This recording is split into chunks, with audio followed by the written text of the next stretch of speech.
evening. This is a very special edition of the India Development Debate right out of Bengaluru. I'm Supriya, Shrinate, and with me is my colleague Sandeep Gurumurthi. Election 2018 in Karnataka is the big battle that's being fought ahead of 2019. Can Siddaramaiah be the first chief minister to return to power in almost 4 decades? That's right. Can the BJP blunt the opposition's narrative and reclaim the crucial state of Karnataka? Can Rahul Gandhi prove his winnability by scoring a win here in Karnataka? That's what we're going to discuss with a stellar panel that's joining us live from the UB City here in Bengaluru as we make this broadcast, the special edition of the India Development Debate. Joining us on the show this evening, MD Rajiv Gowda, representing the Congress Party, Syed Astam, spokesperson of the JDS, S. Prakash, representing the BJP, and our 2 experts on the show, R. Jagannathan, editorial director of the Swaraj magazine, and Sridhar Pabbisetti, CEO of the Namma Bengaluru Foundation. Thank you all so much for joining us in this special edition of the India Development Debate. They always say the last lap is the most crucial in a tightly fought election like this. Has the Prime Minister and his aggressive campaigning in the state made any difference in the last lap? Has he managed to give the BJP that momentum that it didn't seem to have? I think he certainly made some difference. I think he's probably striking a very aggressive note, because I think earlier it looked like the party was slipping a bit, but thanks to his last minute forays into several key areas where the BJP must win, like North Karnataka or coastal Karnataka or in Bengaluru, if they don't do better in these 3 areas, they're not going to win. So I think it has made this thing, but I still think slightly that the Congress is probably ahead, and probably the JDS is likely to be able to stop both of them from getting anywhere near the 112 mark, which is the midway point, especially now that one election has been countermanded. So 224-member state assembly election, I think it's going to be a 3-way fought battle like Jaggi is pointing out there. But the number of rallies, and Sridhar, I'll quickly ask this question to you before I take it to the politicians like Sandeep said. The number of rallies that the Prime Minister was supposed to do were 15. He's increased that tally to 21. What does that really signify? I think it's a good thing. I think more number of high-profile leaders coming and talking to people and convincing what they are trying to make their parties work towards will always help. And I hear that even Sonia Gandhi ji is going to come and campaign, and I think it's good, because both parties will be able to put out their version, their narrative, and also say whether it's going to be Siddaramaiah versus Yediyurappa ji, or it's going to be Sonia Gandhi and Rahul Gandhi versus Amit Shah and Narendra Modi ji. I think that's really good thing for democracy, because people are looking at two particular dimensions. One is the ideologies of what each party is going to offer to them. The second is also about what are the issues they are going to fight. Right? I think for us, at least from Namma Bengaluru Foundation, we are very keen that issues get debated. Issues of transparency, accountability, decentralization of power, and most importantly, citizen participation. Unfortunately, the trend has been that citizens' voice is getting lower and lower. I think from the times of British Raj to today, we need to step back and say, is voice of people even important in day-to-day governance? And that's where we start seeing the wisdom of 74th Amendment, and at the same time we wake up and realize that nobody has made serious effort to implement 74th Amendment. So given this perspective, I think it's important all the leaders, big leaders of all political parties, come out and campaign heavily, tell people what they stand out for and what is their vision for Karnataka, and also for us as we speak from Bengaluru, what is their vision for Bengaluru is. Let me start with S. Prakash, representing the BJP, and talk about specific issues. We'll start with corruption, because that's been an issue that the BJP has raised so aggressively at the national level. Has the BJP and the Prime Minister compromised the party's position on the crucial issue of corruption by fielding B.S. Yediyurappa as a chief ministerial candidate and by backing the Reddy family so aggressively? The Supreme Court has had to come in and intervene, saying that they can't campaign in Bellary. Has it sort of exposed, in some sense, the hypocrisy of the party when it comes to corruption, S. Prakash? No, you're mixing Janardhan Reddy with the Bharatiya Janata Party. Please don't mix it. He's not our member. He has been very point blankly told, don't campaign for the party. And he's not allowed even to share that dais anymore. Given tickets to his entire family. No, is it a sin that somebody has born with him? Karnataka Reddy was our MLA candidate even in 2013. Nobody had any problems.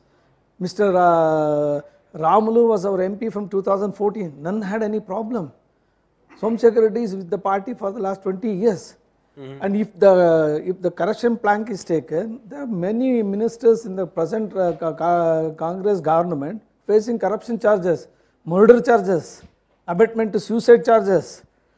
And not only that, their star campaigners, Rahul Gandhi and Sonia Gandhi, are out on bail in a corruption case. Would that not compromising the Congress interest here? See, Mr. Yediyurappa has been acquitted of all the charges made by the earlier Congress regime. But he was an untouchable in 2013. He had left our party and he has come back. Siddaramaiah does not belong to Congress party. He was with the JDS. It was Devegowda who made him a minister. So you think it was a political compulsion, sir? I have to ask you a direct question. Do you think it was political compulsion to make Mr. Yediyurappa the chief ministerial candidate, the face of your chief ministerial candidate? It's not political compulsion. It's an acceptance of the people. He is a mass leader in the state today. He is drawing huge crowds, and certainly any political party will go for a person who has such experience of earlier governance and also who can draw big support from the people, are made chief ministerial candidate. He belongs to Bharatiya Janata Party right from its inception. Of course, for a brief period, he was not with us. Right. So that settles the political debate on it. You cannot be a political untouchable as long as you have political winnability, corruption or no corruption set aside. I will ask the same question to the Congress. Is not desirable. Okay, let me ask you a question. Is corruption an issue in this election? I mean, because both sides have questions to answer, not just the Congress, but the BJP as well. So has corruption ceased to be an election agenda, election issue at all in Karnataka then? Not at all. Corruption is a central issue, and the corruption is represented by the entire gang of candidates that the BJP has fielded. Look at the number of jailbirds who the BJP has fielded. Yediyurappa went to jail. The Reddy brothers went to jail. Katta Subramanian Naidu went to jail. These are all ministers. Krishna Shetty went to jail. So when the people of Karnataka think back of those nightmare 5 years that the BJP ruled Karnataka, all we think of is corruption on a grand scale, where even the state boundary was altered by the Reddy brothers to loot our resources. But your government hasn't been devoid of corruption charges either. Charges are there, but those charges are politically motivated charges. Nobody can point to a single case of corruption in the manner of which these guys went to jail for. All right? Then also pay attention to the fact that they gave us tremendous instability. They gave us 3 chief ministers. They kept fighting all the time. They were the most incompetent government that we've seen in the history of Karnataka. So when you look at the entire package of what the BJP delivered the last time, they have no hope in hell of coming back in Karnataka. Okay, that's a pitch from Rajiv Gowda. Aside Islam, Rajiv Gowda was talking about the period of instability that marked, Mr. Kumaraswamy also as the chief minister of Karnataka. Is that what we need to prepare ourselves for? Another period of instability? We've seated you in the middle, in between Congress and the BJP. Who are you leaning closer to? No, I mean, I think we are fighting these elections on our individual capacity and strength, and we will. The people of Karnataka will definitely give us the mandate, and we'll show that in the coming days. Maybe on 15th, I'll sit with you and we'll discuss about this. Now, I want to start, by saying one thing. Modi ji talks about "na khaunga, na khane dunga," right? I would, rather tell an ounce of practice is better than extensive preaching. Whatever Modi ji is talking and whatever is being delivered, or whatever kind of candidates we've picked up in Karnataka, is absolutely not matching in any ways. And if BJP has fielded the candidates who are corrupt, Congress also is doing the same. Now, if you talk about the Reddy brothers, right, there are more than 60 mining cases which are against them. We still have them because winnability is a factor. Corruption is never a case. And you're talking about Somshekhar Reddy, sir. Somshekhar Reddy and Janardhan Reddy's nephew, who is Suresh Babu, they also have cases against him. They have tried to bribe the judge to influence the case of Janardhan Reddy. They are definitely not free from corruption cases. And while we talk about corruption cases, we also have Anand Singh, who's come in from BJP to Congress. They have given a ticket to Anand. And also, we have many more people who are sitting in Congress also who have charges against corruption against these guys. So it's very certain that corruption isn't really an election issue, and both sides will make their peace with the fact that it's all right because the other side is marked as well. But I'm going to ask the larger question and the larger national picture, Jaggi. Is Karnataka 2018 about Rahul Gandhi versus Narendra Modi, or is Karnataka 2018 about Yediyurappa versus Siddaramaiah? Neither. Actually, Rahul Gandhi is not a factor in this election. He is a factor only to the extent that he doesn't muddle up what Siddaramaiah is trying to achieve here. And Yediyurappa certainly is an important face for the BJP, but he is not the power that he once was in Karnataka. So this is more actually a Siddaramaiah versus Modi kind of battle, for the simple reason that Siddaramaiah has positioned himself as a regional chieftain who is taking on a national bigwig and a power. So by positioning himself there, that is how he is finding traction in the state.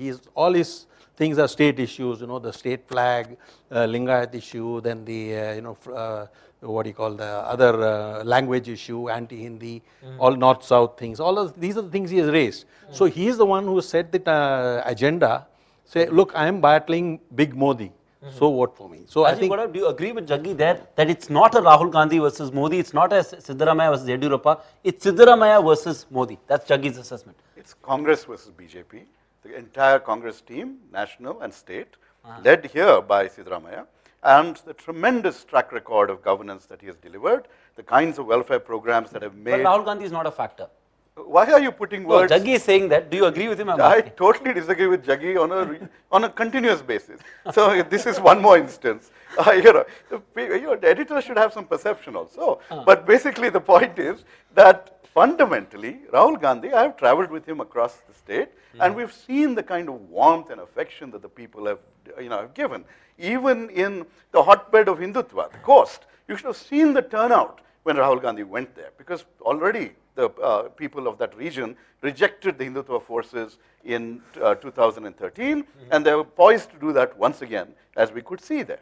So, and when Rahul Gandhi talks, he doesn't talk the kind of language that our Prime Minister uses. He talks aspirational. He talks about development. He talks about delivery, inclusion, harmony. So those are the kinds of inspiring things that match beautifully with the culture and ethos of Karnataka. We pride ourselves on being Sarva Jananga the Shantiya Thota. We are the peaceful garden of every community. And that's what Rahul Gandhi stands for. That's what Congress stands for and has delivered. Okay, Rajiv Gora has made a very spirited attempt to keep it completely political, but I will still go back and ask you on anti-incumbency. How big a factor is this for Karnataka this year? Because, Siddaramaiah is perhaps the first chief minister to serve a full term in 25 years. Swaminathan Ayyara, consulting editor, says that anti-incumbency is a huge factor that's running across India. What's your own perception as far as anti-incumbency in Karnataka is concerned? Karnataka has always, voted one and the other out. I think it's going to be a very interesting litmus test for Siddaramaiah to kind of see what's the perception of people on ground. Let's understand the South Karnataka and North Karnataka have huge developmental differences, right? So what's good for what may be really brilliant in South Karnataka may not really turn out to be as brilliant idea in North Karnataka. You will remember the kind of fights that went into where the place for IIT in Karnataka was being decided. Yeah. So it's that pitched battles of development.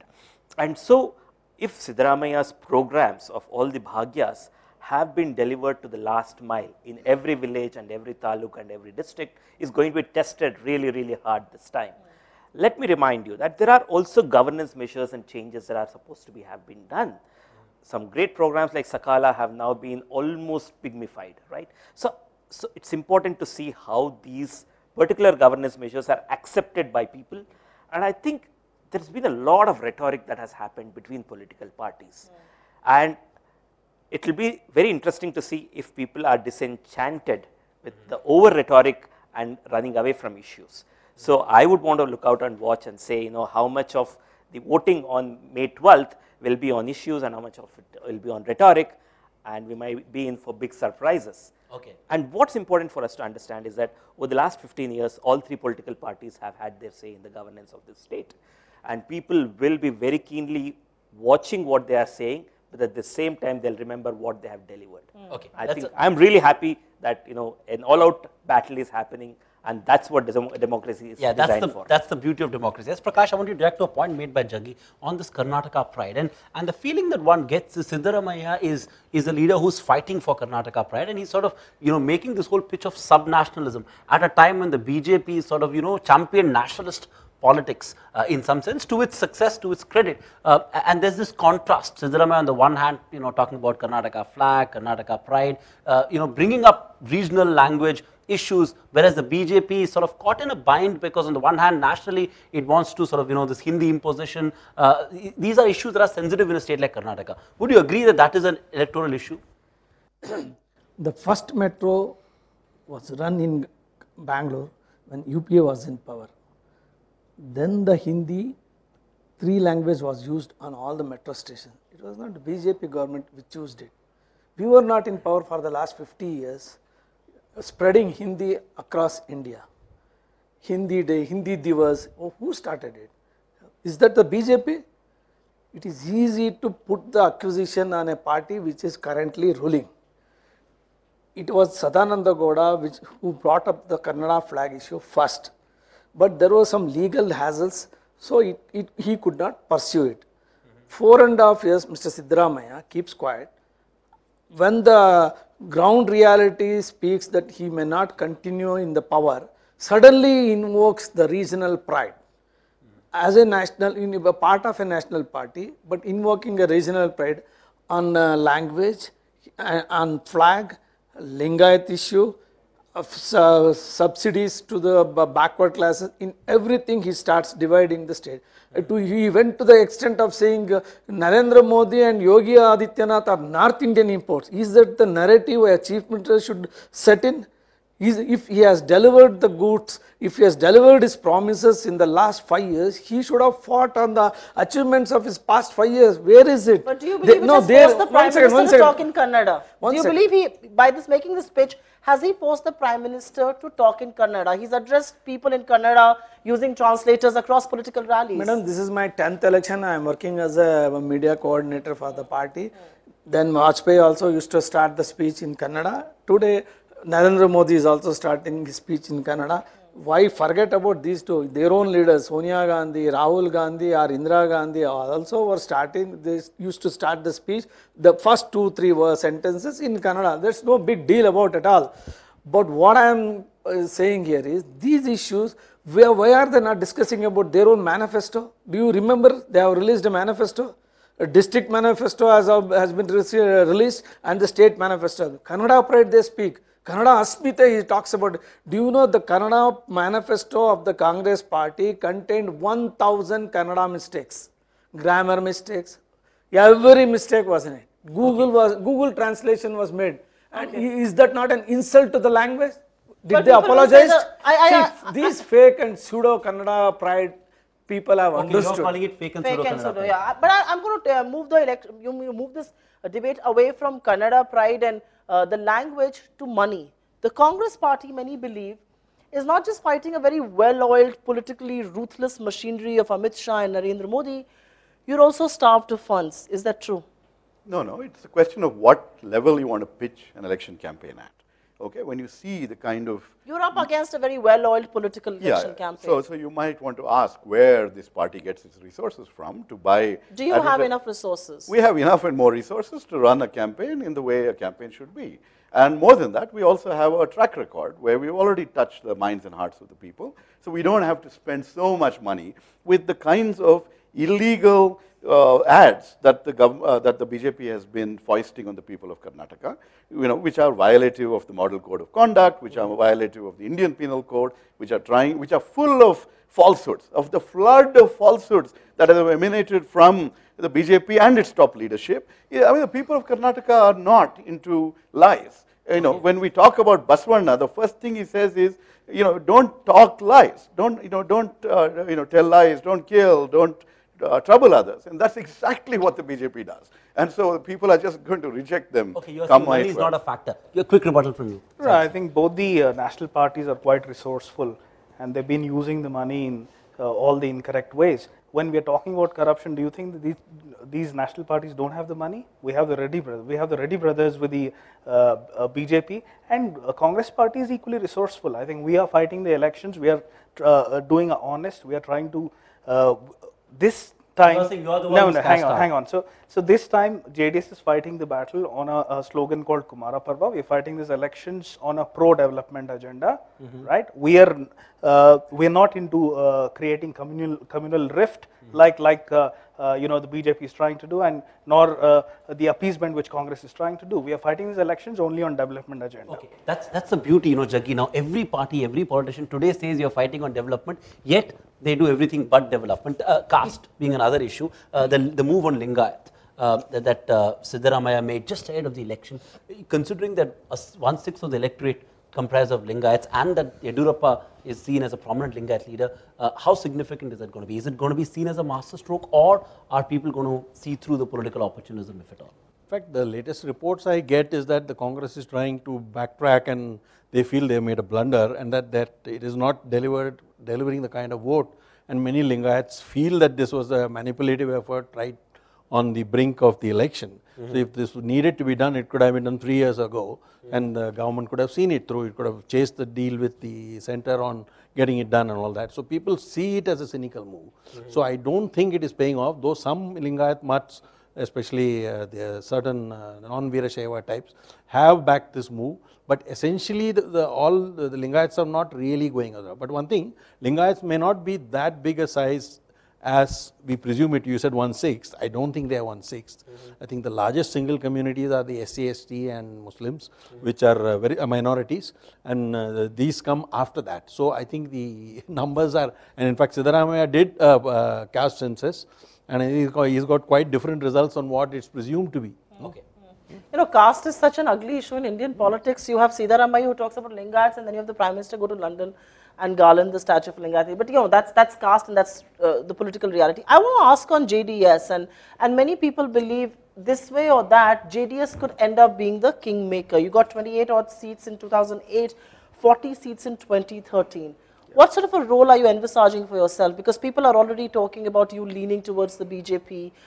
There is already this deal in place that Kumaraswamy could be the next chief minister if it's a hung assembly. Will you play the role of a kingmaker? See, we are not the kingmakers. We are neither the kingmakers nor the kings. We'll be the slaves of Karnataka. The people of Karnataka will decide what we will be. We are, as we said, as I've already told, in the earlier debates, we are maintaining equidistance from both the national parties. We are not leaning towards BJP or we are not leaning towards Congress. We are fighting these elections on our own strength.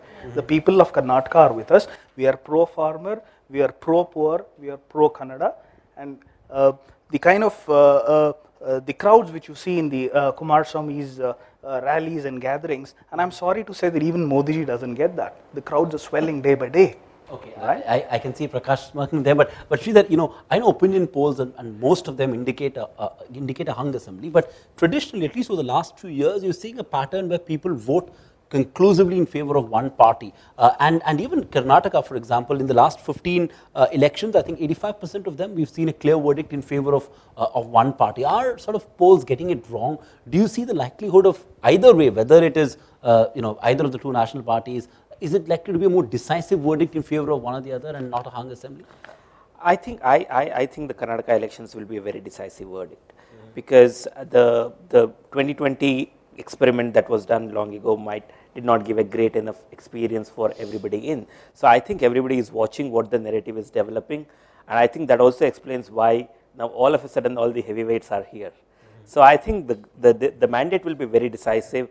And I think people are going to put their ear on ground and really make that distinction. And just to add to the Lingayat thing, you know, I think the pace of how this was squeezed and pushed through is very discomforting. You know, we need to look at sensitivities between the religious community.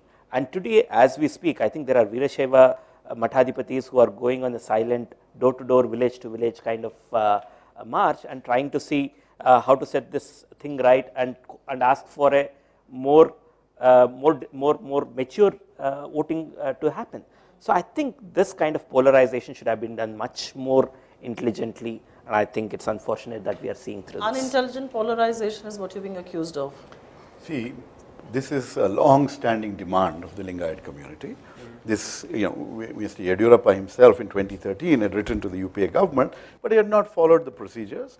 What we did was we constituted a committee headed by Justice Nagmohan Das, examined the issues, looked at history, looked at cultural patterns, etc. Before the elections. Actually, you're right. Since we were coming back to power, there was no need to rush this. It was something that you could have waited to 5 do. years to do this, but jokes No, aside, no. It's not, I'm not joking. I'm telling you, there was no rush because we could have done it, in 6 months after coming back to Why did you not do it in the preceding 5? So it takes time for committees to do their work. It takes time to see the kind of, it was also in response to a tremendous, what shall we say, groundswell of support that was visible across the state. And so this is a responsive government that is responding to the concerns of one of the communities that follows the revolutionary ideals and teachings of Basavana. So this is a pure example of how in a democracy a government should be responsive to the demands of the people. And one of the communities that also has large numbers. But Mr. Well, one thing, let me point out, when we talk caste politics, people say Lingayats are with BJP, Vokligas are with JDS. See, in every village, there are multiple factions. One section goes with one party, another section goes with another. And so in nowhere do you find that, so at the most you might have a plurality of support from one caste for a political party. Across the board, you have enough Vokligas and Lingayats supporting the Congress, and this move, may actually get a little more of a swing this way. We don't know. We didn't do it for politics. Okay, Mr. Prakash, we've seen in the last few days the Prime Minister and Amit Shah publicly praised Devegowda. What is the strategy here? Are you keeping consciously your doors open to a possible alliance with JDS once the elections are over? Why should we see everything in a political prism? Why not we see? Because we're in the thick of political elections. It's okay. Otherwise also, if somebody, a senior politician, a former Prime Minister is praised, let's accept the fact that he is our rival, he is not our enemy. We should, every political party, we should respect our opponents and address the... We haven't heard him praise Rahul Gandhi or Manmohan Singh. That's why we're a little skeptical. They have not been abused. We attacked them. We even attacked JDS in the subsequent meetings. It doesn't mean that when we attack, means it's a political attack. It's not personal attack. Sure. No, we need not to go personal on during the election or after the election. Why not we set a new trend? Okay. We don't read any political angle into the Prime Minister's speech about praising Mr. H.D. Devegowda. He was only highlighting how a senior politician must be respected. Okay. It should be You're being cautious there. I don't expect you to say anything more than that. But how is the JDS interpreting this? But more importantly, and you can be honest here, hopefully we'll have a conversation after the 15th as well. Can the JDS afford to alienate its core voter base by aligning with the BJP? Is it something that you're open to? No, absolutely. There's no question of going with either of the national parties. I just want to question Mr. Prakash. If it's a hung assembly, what are you going to do? The people of Karnataka will decide that will win with a thumping majority. That's what I want to tell. If you don't get a majority, who will you align with? We will get a majority by ourselves. Who is a natural ally? We will be the single largest party for Karnataka. Who will you then take support from? Who will you then take support from? We will not take support from anybody. The people of Karnataka are with us. We'll win the elections with a thumping majority. So I mean, I'll be with you guys. So let me I want to ask Mr. Prakash why there's a paradigm shift in appreciating Devegowda. I mean, why is Modi ji not standing on the same statement which he made in 2014? Right? There's a paradigm shift. I don't understand this. If he's appreciated Devegowda. No, I mean, let me finish. Let me finish. Mr. Devegowda and Kumaraswamy himself have acknowledged it and they have replied to it. We appreciate it. We appreciate it. We appreciate it. It ends the matter. No, it doesn't. For you it doesn't, but for Devegowda it ends. No, sir. Sir, I'm a proud citizen of Karnataka. I can question you, and I'm associated with JDS as well. So we appreciate the fact that you question your leader. How did you accept it? Please, sir. Can I finish, sir? Okay, quickly. Okay. So what I'm saying is, we appreciate the fact that Modi ji has, appreciated Devegowda ji. We acknowledge that with humility. Not only Modi ji, the people of Karnataka and the entire nation knows what is the contribution of Devegowda. He definitely needs to be appreciated. Immediately after 2-3 days, what happens to Modi ji? He immediately questions where will JDS take support from Congress? Why are you so scared about it? Are you conceding the defeat by saying this? Okay. If you are in that illusion, I hope you remain so. Yeah. Political attacks not illusion, sir, are reality. Not made out of fear or losing ground. We are only highlighting the issues in an election speech. It should be taken that way. If you believe JDS, we are scared of JDS and we are losing ground. If somebody assumes, I have no words to Okay, comment upon it. You have 1 feet in Delhi and 1 feet in Karnataka, so you can sort of represent the sort of high command's thinking as well in some sense.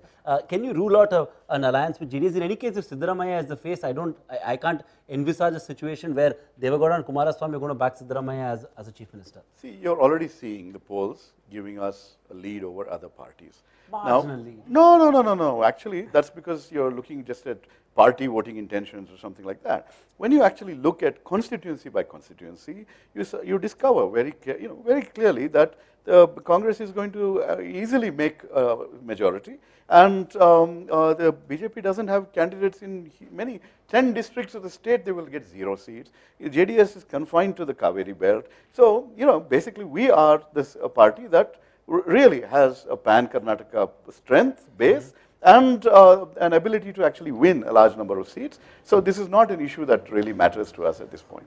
Yeah. Well, I think that's nice posturing from the Congress. Okay, spokesperson. I just think, but do you No, want to we've done it respond to before. you want to respond to the assessment that the Congress party is making of the situation on the ground? See, the issue is the BJP has a high seat to, vote to seat conversion ratio. It's where it's concentrated, it tends to win more seats with lower number of votes because it's all concentrated in some areas. So he is right in the sense that Congress has its vote well distributed across the state, BJP is in pockets, but those pockets yield a lot of seats. So that's where the BJP is hoping that it will cross the finish line with that.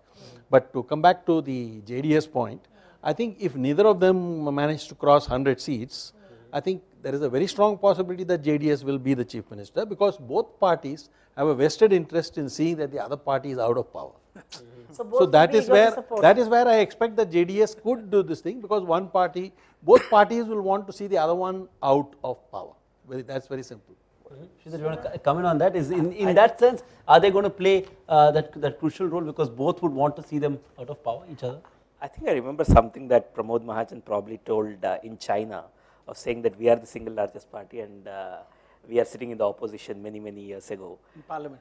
In the Parliament. So I think it's funny really how mandates get transformed by political parties as they go along. And I think that's where the maturity of Karnataka voters will come into play, of saying that how long will they continue to be undecided and will they go into giving a decisive mandate. And I think a decisive mandate will be good for everyone because they know that all this resort politics doesn't do good for anyone. And I think the next few mandate, do you think the BJP is given its remarkable skills Definitely. at forming governments even where it doesn't get majority vote, BJP's chances of forming government are better than the Congress if it's a fractured mandate? I think it's anybody's guess now of saying that does BJP have aces up its sleeve to kind of form governments? But I think, yeah. In a bus and somewhere in But more importantly, let me just finish this. No, that's not our culture though. It's both the national parties have done this earlier. I think not our culture though. Resort politics is something that we also know what you have done, sir. And I think we should. No, should I remind you? No, we have also seen Operations Kamala.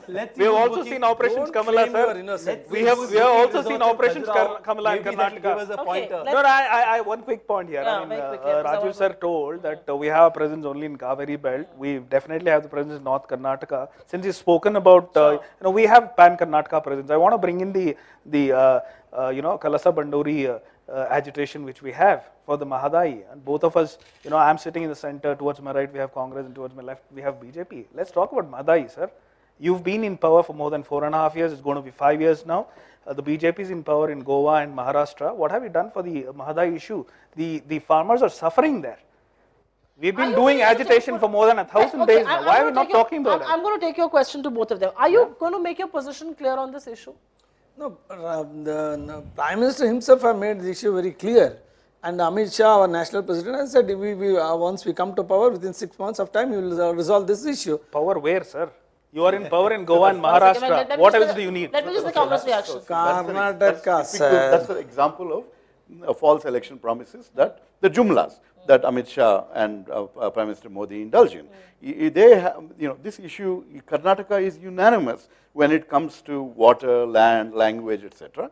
And we have petitioned the Prime Minister multiple times to persuade his chief ministers and to take the lead. Only at election time, he steps up and makes this promise. What was he doing all these years? Okay, it's very clear that BJP is all about jumlas, and the moment the election is over, they will forget these promises and move on. They'll say the people didn't vote for us, why should we give them? The only thing of the Congress government in Karnataka to resolve the Mahadayi issue. They are in power. We are not in power here. And that's a So valid point. I want to quickly, Putting the shifting the Very blame. quickly. both the I national will party, talk about the national both picture the national parties have not taken any initiative in resolving this issue. They just passed the buck. Some Okay, issues you're are saying better they after just all, passed the buck. politically speaking, and that's the stance most political parties is. Jaggi, coming to you, are Karnataka polls a bellwether for India 2019? Well, I think they are important signals to the national polity for the simple reason that if the Congress retains this thing, it becomes a better alliance partner for a lot of regional parties to lead the alliance in 2019. If the BJP wins, then it will be one more demonstration that it's a party that is a front runner for 2019. So it's a very high stakes. So in that sense of signaling, Karnataka is going to give a signal on whether the Congress is worthy of the opposition alliance and whether BJP can find enough allies. See, currently BJP has been losing some allies. So, but if it shows a winning streak, a winner always finds allies. So for them it's also good. That's the stake. Would you agree, Rajiv Gowda, that there is more at stake, irrespective of what happens, there's more at stake for the Congress in the Karnataka elections? This is a key state that you are in charge of, one of the big states that you are now in power. The BJP has had a massive momentum across various states. Is there more at stake for the Congress? Oh, I would probably agree with you, because this is a state which is our success story. And this is a precursor to elections that will be held in Madhya Pradesh, Rajasthan, Chhattisgarh, Mizoram. And exactly what you're going to see here, you're going to see the Congress win here decisively. You've seen the results in the by-elections in Rajasthan. And you're going to see a clean sweep going forward until Red Fort, the speech will be delivered by Rahul Gandhi next year. One quick point. One quick point. We call that the legislative signage. One quick point. Okay, misfortune of seeing Rahul. One quick point. Okay? Yes, very quickly.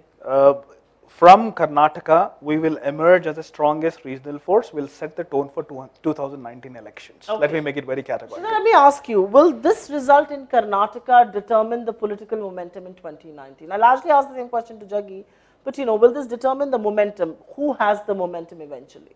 I think it's just 12 crucial months before the 2019 elections, and this being a all-pitched battle by both political parties, it will definitely a bellwether election that everybody is keenly watching, and they will definitely shape up the elections to come. We should also understand the anti-incumbency will play out in different ways. So Congress may not be as easily able to sweep other places as it's thinking that it will sweep Karnataka in its own calculations, right?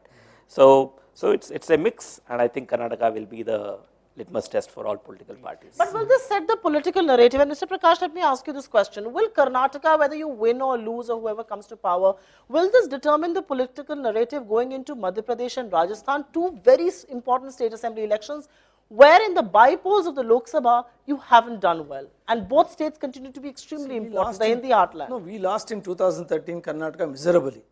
We were 130 and we were reduced to 40. Did we lose Madhya Pradesh? Did we lose Chhattisgarh? Did we lose Rajasthan? We won hands down. So that means even if you do well in Karnataka, you're saying you may not do No, well in I didn't 2019. say that. I didn't say that. I only reminded the past. Okay. And today the situation in Karnataka is, after the Prime Minister Narendra Modi's public meeting, the entire scenario has changed. Okay. He is turning out a big game changer.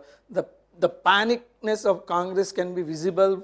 They are now want to issue legal notice to the Prime Minister for making charges against them, and one of the minister wants to go to the Election Commission and demanding reprimand the Prime Minister. Such panicness, nervousness is being displayed by the Congress party. It is because they are unable to counter the onslaught of Prime Minister, and they I are take that point. losing We the started plot by saying clearly. that has the Prime Minister made a difference, but money. Because we asked this question to Rajiv Gowda, and so it's a predictable answer. But Jaggi, let's look at some facts. A study by the Association for Democratic Reforms has found that in FY17, the BJP raised 5 times more money than the Congress could. If the Congress were to lose Karnataka, is that going to really dent the party's ability to raise a war chest ahead of 2019? Absolutely, because if you see in terms of revenues, Karnataka is almost the third state in terms of total state revenues and share of central revenues and things. So I think if you don't control a state, obviously your ability to raise party funds reduces to that extent. And the BJP raises more money because it controls more than 20 states. So I mean, and some of the biggest ones. Karnataka is the only one that's not in its kitty. Everything else is there. So I think, yeah, I think it's very crucial. Purely from a financial point of view, the Karnataka must be held by Congress, otherwise they will be in trouble. One of the few states which has a humming economy where you're in power, you would want to cling on to Karnataka also because of the fact that you want to raise a war chest out of 2019. If you lose, it's going to be tough. It's the other way around. People want to cling on to us because we've made the economy hum. And I think that's what's going to be demonstrated. It's not an issue about party funds or anything like that. You know, people contribute because they like our agenda, our vision. You know, this battle is about a battle for the soul of India. And that soul of India has been represented by the Congress party in its ideology. We are the party that has built the country into the world's third largest economy, into a flourishing democracy, one which has demonstrated social justice and been inclusive across the board. So people recognize that. Mr. Modi's rhetoric, Mr. Modi's speeches are entertainment value. He'll suddenly say, you know, there was a battle between Mohenjo-daro and Harappa. Harappa sounds like a Kannadiga name. Congress supported Mohenjo-daro and insulted Kannadiga. Something like that he will cook up. And then everyone is sitting and saying, what is this? You know, what is he coming up with? Someone will do a fact check. This is all entertainment. I don't think the idea is to. I don't think the idea is to, humiliate the prime minister or anything of that. But Jackie, I have a question to ask of you. And this is in a larger political landscape. Whether it's Karnataka or Madhya Pradesh or Rajasthan, these are three states where the BJP and Congress are in direct contest. You know, whether it's UP, Congress is a very minority third player, maybe the fourth player now. You know, given that, how would you read the importance of this election? Very few states where the Karnataka and the BJP are going to go head on with each other. UP, Karnataka is Congress is an insignificant player. Many other states, Congress has diminished. I think Karnataka this time has been slightly different. It has, the Chief Minister has positioned himself as a regional player and not a national player. So it's not the Congress versus BJP fight which is normal to the north, especially Rajasthan, Madhya Pradesh, that kind of a thing. This is a Congress positioning itself as a regional party, which actually after 2014 it has been.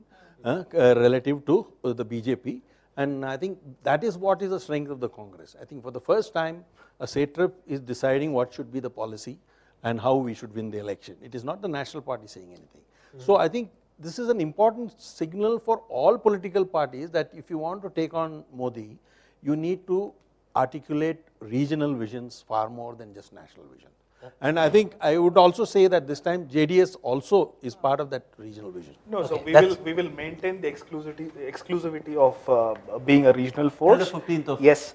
No, I mean, indeed, for Karnataka, we are a regional force and we will emerge as the strongest force. Okay, Sridhar, I'm going to let you have the last word. Is a Congress win also critical because it will give it more leverage in seat-sharing talks with like-minded allies as it tries to put together an anti-Modi bloc in 2019. So to that extent is also the win critical because it gains more leverage when it's sitting on the table and negotiating seats with the Samajwadi Party and BSP? Absolutely, and I think we should also understand two things, right? I mean, are you able to inspire your cadres and say that they are with you? That will give you the negotiating power and, you know, ability to probably, if JDS and Congress are having some negotiation in the future, you know, all of this is very important. And nationally also, all the political parties are today talking of a third front or a fourth front and every other front. And I really don't think that Congress can really aspire to be at the leadership position of that front. So how are they going to negotiate with all the regional leaders? And maybe at that point of time, they may have to offer cooperative federalism as an alternative. I think that's good for all states. In all of the things which he said, he's been strongly advocating only the national parties can win the election, sir. We are there, present and available here. The regional forces will definitely take the vote. Let the voters decide on the 12th of May and of course the outcome on the 15th. But thank you each one of you, Mr. Prakash, Mr. Aslam, Rajiv Gora, Sridhar and Jaggi. Thanks very much for being with us on this very, very special discussion. Karnataka 2018 in many ways will set the tone, the narrative and the standards for 2019 general elections. It's very imperative for the Congress to retain Karnataka. This is the one big major state that they still hold. For the BJP, it's a do or die battle because this is this one bastion in South that they have won previously. Let the voters decide on the 15th of May. We'll all know. Thank you so much for being with us in this special edition of the India Development Debate that we're broadcasting live from Bengaluru.